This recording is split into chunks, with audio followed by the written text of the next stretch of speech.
Annecy. La carte postale, parfaite. Le lac bleu, les ruelles médiévales, le calme, la beauté.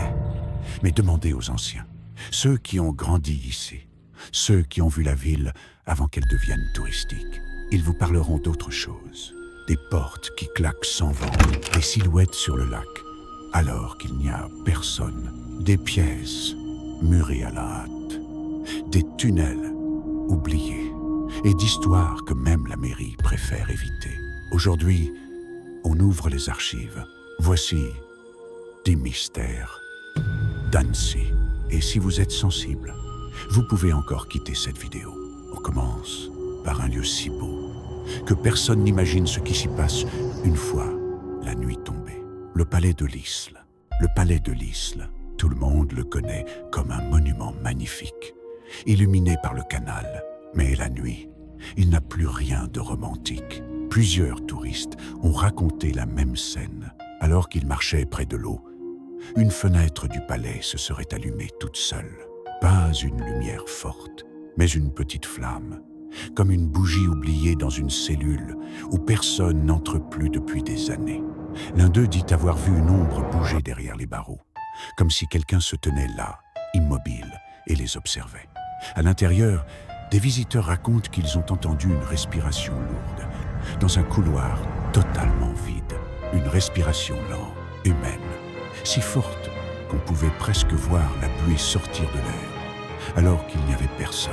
Un couple affirme qu'en avançant dans le corridor, ils ont entendu un bruit de pas derrière eux. Quand ils se sont retournés, il n'y avait que le brouillard qui entrait par les fissures des pierres. Une autre rumeur parle d'une main pâle, aux doigts trop longs pour être humains, qui aurait glissé entre les barreaux d'une cellule. Le genre de main qu'on ne peut pas confondre et qu'on n'oublie jamais. Un ancien gardien affirme que, certaines nuits, il voyait des empreintes lumineuses apparaître derrière lui, comme si quelqu'un marchait lentement dans son dos. Mais il savait qu'il était seul. Et ce n'est pas tout. Plusieurs témoignages parlent d'une silhouette immobile dans une cellule abandonnée, toujours dans le coin le plus sombre, toujours immobile, toujours à la même place. Le palais de l'Isle n'accueille plus de prisonniers depuis longtemps.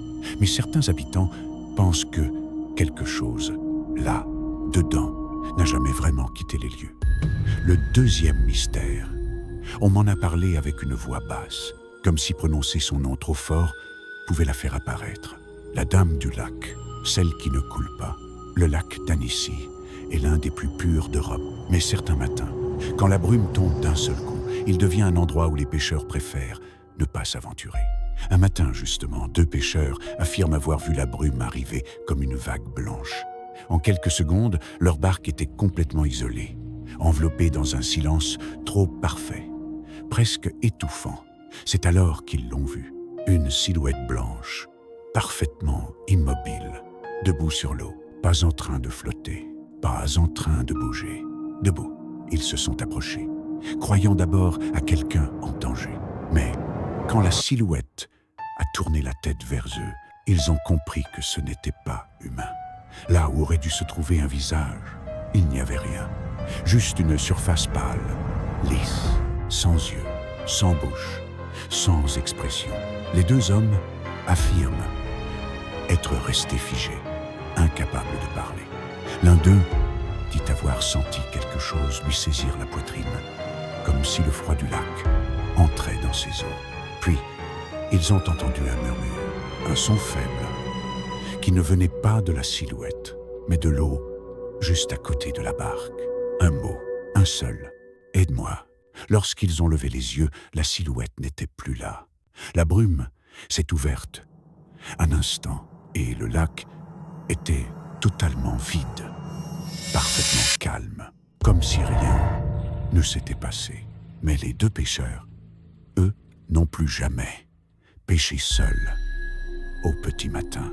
Pour le 3e mystère, on va sous la ville, dans un endroit que personne ne devrait voir, le passage secret du château. Sous le château d'Annecy, il existerait un passage dont personne ne parle officiellement.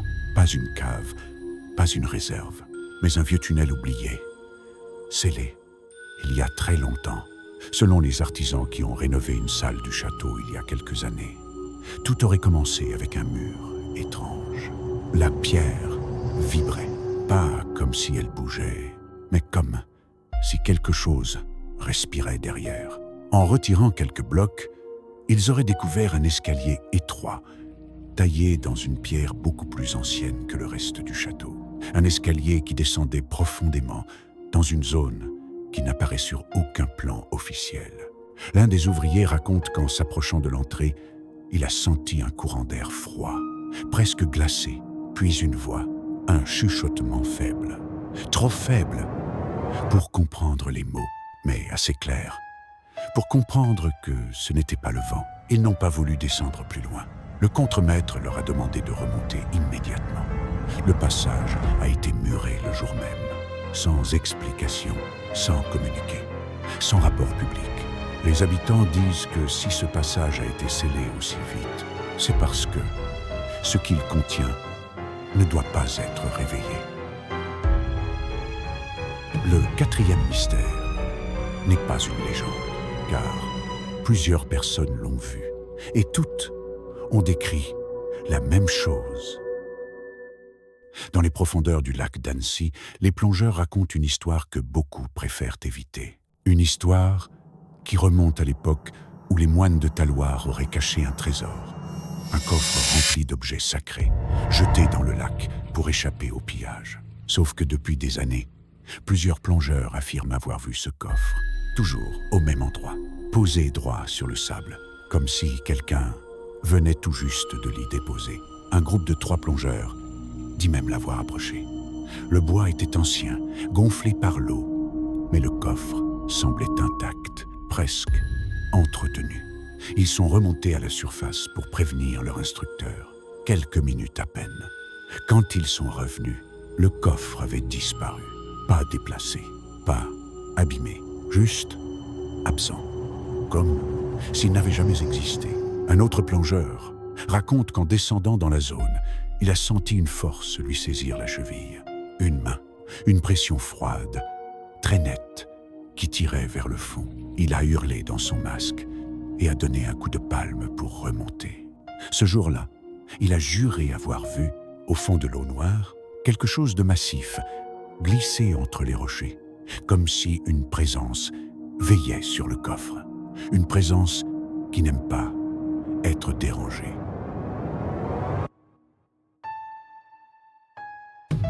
Mystère. 5. Le roc de chair. L'endroit où le temps disparaît. La réserve naturelle du roc de chair est un lieu magnifique, mais elle possède une zone dont les randonneurs parlent à voix basse. Un endroit où l'on se perd, même quand on connaît parfaitement les sentiers. Un groupe de marcheurs raconte qu'en avançant dans une clairière, ils ont soudain perdu toute notion du temps. Le soleil semblait immobile. Le vent s'était arrêté. Les oiseaux, silencieux. Un silence total, parfait, beaucoup trop parfait. En consultant leur GPS, ils ont découvert quelque chose d'absolument impossible. L'appareil indiquait qu'il n'avait pas bougé d'un mètre, alors qu'il marchait depuis au moins 15 minutes. L'un des randonneurs affirme que, pendant quelques instants, il ne voyait plus ses amis. Ils étaient juste à côté de lui, mais la forêt semblait les avaler, comme si un voile se déplaçait entre les arbres. Un autre dit qu'il a vu une silhouette marcher entre les troncs. Pas un randonneur, pas un animal, quelqu'un très grand, qui avançait sans faire le moindre bruit. Un ancien garde forestier raconte que près du sommet, il a ressenti une présence derrière lui. Lorsqu'il s'est retourné, il n'y avait rien, juste un souffle froid qui a traversé la clairière. Les habitants disent que cet endroit n'est pas dangereux tant qu'on n'y reste pas trop longtemps. Parce que là-bas, au roc de chair, le temps ne fonctionne pas comme ailleurs.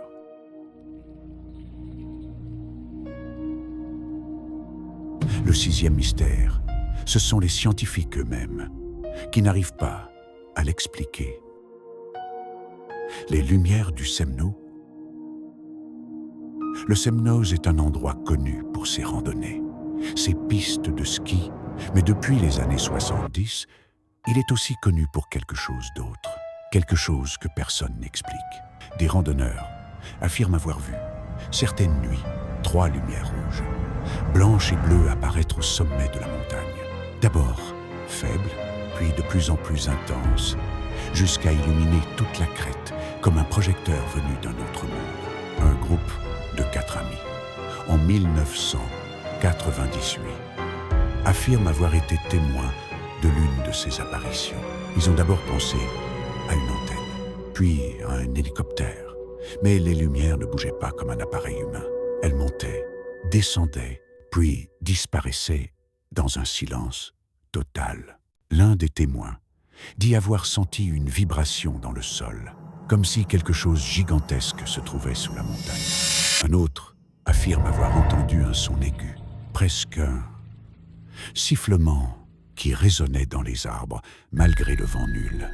Et le plus étrange, c'est que toutes les personnes qui disent avoir vu ces lumières décrivent exactement le même mouvement, une lueur rouge qui devient blanche, puis bleue, avant de s'éteindre instantanément, comme un code, un signal. Personne n'a pu expliquer ces phénomènes, ni les scientifiques, ni les autorités. Et certains habitants pensent que le Semnou essaye de communiquer avec quelque chose. Le 7e, c'est l'histoire que tout le monde connaît, mais que personne n'ose raconter. Le veilleur, l'homme qui ne produit pas d'ombre. Dans le vieil Annecy, on raconte qu'une silhouette apparaît parfois entre les ruelles médiévales. Une silhouette entièrement vêtue de noir, qu'on appelle simplement le veilleur. Les témoins décrivent toujours la même scène, une ruelle étroite, éclairée par un lampadaire ancien, et au bout, immobile, un homme grand, fin, le visage totalement caché par l'ombre de son chapeau. Un soir, un habitant affirme qu'en rentrant chez lui, il a vu cette silhouette posée près d'un mur. Elle ne marchait pas, elle ne respirait pas, elle semblait attendre. Il dit avoir cligné des yeux une seule fois, juste une. Et quand il a rouvert les yeux, le veilleur n'était plus au même endroit. Il était beaucoup plus proche. Un autre témoignage raconte que la silhouette ne fait jamais de bruit. Pas un pas, pas un souffle, mais qu'on peut parfois entendre un léger froissement de tissu juste derrière soi, comme si quelqu'un marchait à quelques centimètres. Les habitants assurent qu'il n'est pas agressif, qu'il ne fait rien, qu'il ne parle pas. Mais ceux qui l'ont vu jurent qu'on ne croise pas le veilleur par hasard. On le croise parce qu'il voulait être vu.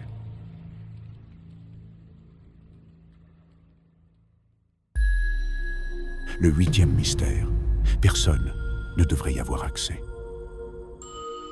Le souterrain de la Visitation. Sous la basilique de la Visitation, il existerait un passage dont personne ne parle publiquement. Un couloir creusé pendant les conflits pour cacher des religieux et qui aurait été scellé dans les années 60.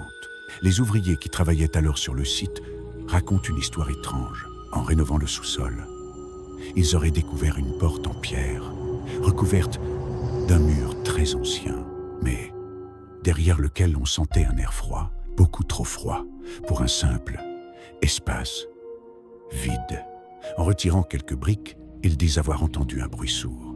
Pas un animal, pas un écoulement d'eau, un pas, un seul, comme si quelqu'un marchait dans le tunnel. Ils ont éclairé l'ouverture avec une lampe, et pendant une fraction de seconde, ils auraient aperçu une silhouette au bout du couloir, immobile, qui semblait tourner la tête vers eux. Le contremaître aurait fermé l'ouverture immédiatement et ordonné que tout soit scellé le jour même, sans expliquer pourquoi, sans même regarder les ouvriers dans les yeux. Depuis, certains affirment que, la nuit, si on colle l'oreille contre les pierres de la basilique, on peut entendre quelque chose, comme un souffle lent, patient, qui attend qu'on le libère.